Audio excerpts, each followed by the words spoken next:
Karibu tena mtazamaji wa The World News katika kipindi hiki cha ulimwengu wa siasa. Mimi ni Adam Hussein. Uingereza ya Waziri Mkuu Keir Starmer inadaiwa kwamba hali ya uchumi ni mbaya sana, na wakati huu kengelea hatari kwa serikali ya Bwana Starmer ni kama vile inagonga. Mtikisiko wa kiuchumi unaelekea katika kengele ya hatari ya serikali hiyo. Takwimu za hivi karibuni zinaonyesha kuwa uchumi wa Uingereza umedorora mwanzoni mwa mwaka 2025 kinyume na utabiri, na unazidi kushuka huku kusikotarajiwa, ambako ni matokeo ya uzalishaji duni wa viwandani na kudorora kwa sekta muhimu kumezidisha wasiwasi kuhusu mustakabali wa uchumi wa nchi hiyo na changamoto zinazoikabili serikali ya Waziri Mkuu wa nchi hiyo Keir Starmer katika njia ya ukuaji wa uchumi. Idara ya Taifa ya Takwimu ya Uingereza ONS imetangaza siku ya Ijumaa ya wiki hii kwamba baada ya uchumi wa nchi hiyo kukua kwa asilimia 0.4 mnamo Desemba mwaka 2024, utendaji dhaifu katika tasnia ya viwanda na sekta ya ujenzi umepelekea kudorora ustawi wa uchumi wa Uingereza mwanzoni mwa mwaka huu kinyume na utabiri. Kushuka huko ni kwa mara ya kwanza kwa pato la taifa kwa mwezi baada ya miezi kadhaa ya mdororo wa uchumi, na kunaonyesha kuwa uchumi wa nchi hiyo bado uko katika hali tete. Wataalamu wa masuala ya uchumi wanasema kushuka kwa asilimia 1.1 kwa uzalishaji viwandani ni mojawapo ya sababu kuu ya mdororo huo. Pia mdororo wa uchumi katika sekta ya ujenzi umetokana na hali mbaya ya hewa na kupungua kwa uwekezaji umezuiliwa kufidia kushuka huko. Waziri wa fedha wa nchini Uingereza Rachel Reeves, ambaye anatarajiwa kuwasilisha taarifa yake ya fedha bungeni katika muda wa chini ya wiki mbili, amesisitiza kwamba serikali ingali inatilia mkazo utekelezaji wa marekebisho ya kiuchumi na kuzidisha uwekezaji.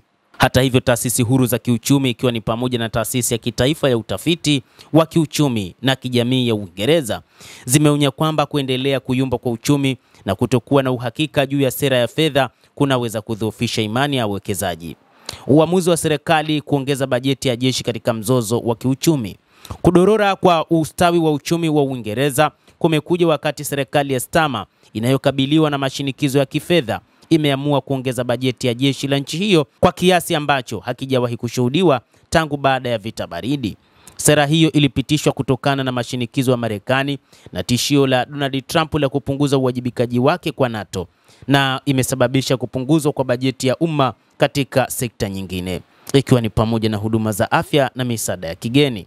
Inatupasa kusema hapa kuwa uamuzi wa serikali ya Uingereza wa kuongeza bajeti ya ulinzi katika kupunguza bajeti ya matumizi ya umma umezua mvutano ndani ya baraza la mawaziri. Anneliese Dodds, naibu waziri wa mambo ya nje katika masuala ya ustawi wa kimataifa ambaye amejiuzulu, alipinga kupunguzwa kwa bajeti ya misaada ya kigeni ili kufidia matumizi ya ulinzi, akionya kwamba serikali itadhoofisha majukumu ya kimataifa ya taifa hilo la Uingereza. Lakini pia changamoto za kiuchumi za serikali ya Starmer. Katika miaka ya hivi karibuni uchumi wa Uingereza umekabiliwa na migogoro kadhaa. Kwa mujibu wa ofisi ya taifa ya takwimu ya Uingereza, ukuaji wa uchumi wa nchi hiyo kwa mwaka 2024 ulikuwa chini ya 1% na viashiria vingi muhimu vinasalia katika hali ya wasiwasi.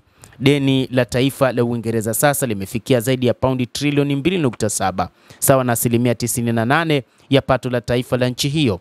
Mfumuko mkubwa wa bei na kupanda kwa gharama za maisha vimezidisha mashinikizo kwa serikali. Kupanda kwa viwango vya riba pia kumezidisha mgogoro wa kiuchumi na kuongeza gharama za ukopaji wa serikali kwa ajili ya kufadhili miradi ya umma. Wakati huo huo, kushuka kwa mapato ya kodi na shinikizo la bajeti kumeifanya serikali ya Uingereza iongeze ushuru na kupunguza matumizi ya umma, ikiwa ni pamoja na katika sekta ya afya, elimu na misaada ya kijamii. Uamuzi wa serikali wa kufuta shirika kubwa zaidi la huduma ya kitaifa ya afya NHS England umetajwa kuwa mojawapo ya njia za kupunguza gharama za kiidara. Hata hivyo, baadhi ya wachambuzi wa mambo wameonya kuwa mabadiliko hayo yanaweza kuzidisha na kufanya urasimu kuwa tata zaidi na kuzidisha uingiliaji wa kisiasa katika mfumo wa afya. Wataalamu wanasema zaidi kwamba iwapo serikali itaendeleza njia yake hiyo hiyo, huenda ikakabiliwa na ghadhabu inayoongezeka ya umma na vyama vya upinzani katika miezi ijayo.